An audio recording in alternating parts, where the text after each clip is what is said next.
आषाढी एकादशी निमित्त विठ्ठलाचं नाम गजर करत संत निवृत्तीनाथ महाराजांची पालखी एक एक पाऊल पंढरपूरकडे मार्गक्रमण करते. या पालखीत हजारो वारकरी सहभागी झालेत. त्यांनी आतापर्यंत त्र्यंबकेश्वर ते नाशिकचं अंतर पार केलंय. वारकऱ्यांचा सायंकाळचा विसावा गणेशवाडीत होता. ते मुख्यमंत्री सहायता निधी व धर्मादाय रुग्णालय मदत कक्षातर्फे चरण सेवा देण्यात आली. या सेवेचा संध्याकाळपर्यंत 2,500 वारकऱ्यांनी लाभ घेतला. वारकऱ्यांच्या सेवेत आम्ही विठ्ठलाचे रूप पाहतो अशी प्रतिक्रिया सेवेकरी विद्यार्थ्यांनी व्यक्त केली. आषाढी एकादशीनिमित्त राज्याच्या विविध भागातून वारकरी पंढरपूरकडे रवाना होत असतात. त्यात त्र्यंबकेश्वर येथील संत निवृत्तीनाथ महाराज यांच्या पालखीचा समावेश आहे. या पार्श्वभूमीवर मुख्यमंत्री देवेंद्र फडणवीसांच्या मार्गदर्शनाखाली मुख्यमंत्री सहायता निधी व धर्मादाय रुग्णालय मदत कक्षाचे प्रमुख रामेश्वर नाईक यांनी चरण सेवा उपक्रम राबविण्याचा निर्णय घेतला आहे. त्यानुसार नाशिक शहरातील आयुर्वेद महाविद्यालयाच्या आवारात वारकरी बांधवांना चरण सेवा देण्यात आली. आयुर्वेद महाविद्यालयाचे विद्यार्थी, दराडे महाविद्यालय, गोखले फिजिओथेरपी महाविद्यालय, शिवा ट्रस्ट परिचारिका महाविद्यालयाचे विद्यार्थी चरण सेवा देत होते.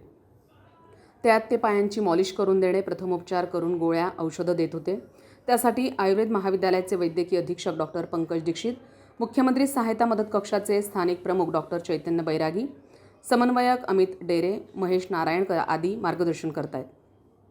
याशिवाय आरोग्य विभागाचं पथक वारकऱ्यांना आरोग्य सेवा देण्यासाठी तत्पर आहे.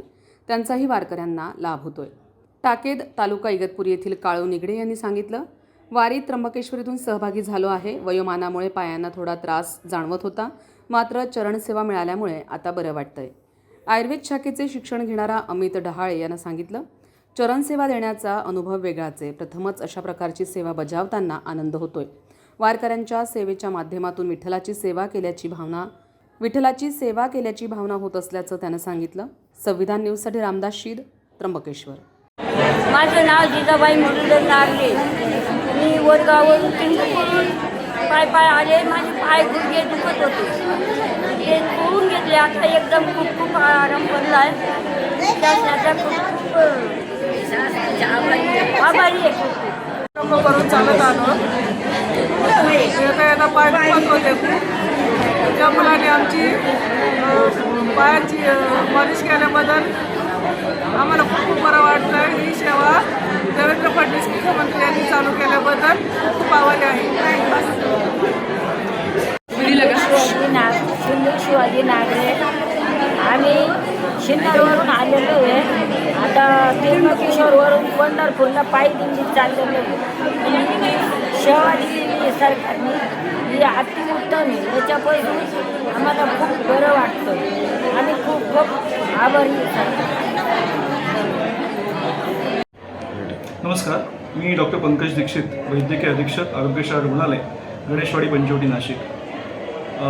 माननीय मुख्यमंत्री देवेंद्र फडणवीस यांच्या संकल्पनेतून आणि मुख्यमंत्री सहायता कक्ष आणि धर्मादाय रुग्णालय मदत कक्ष यांच्या समन्वयातून आषाढी वारीला जाणाऱ्या वारकऱ्यांची चरणसेवा हा उपक्रम आज आपण इथे राबवत आहोत.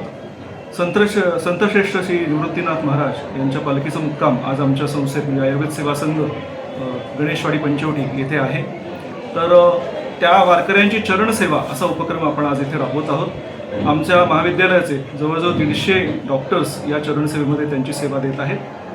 तसेच गोखले कॉलेज ऑफ फिजिओथेरपी त्यांच्यातर्फे फिजिओथेरपीचे पण काही डॉक्टर्स आपल्या इथे उपलब्ध आहेत. आज सकाळपासूनच हा उपक्रम इथे चालू आहे. जवळजवळ 800 ते 1000 रुग्णांनी आज आत्तापर्यंत चरणसेवा हा उपक्रम घेतलेला आहे आणि त्यांचं मोफत आरोग्य तपासणी आणि त्यांना औषधही आपण इथे वाटप करत आहोत.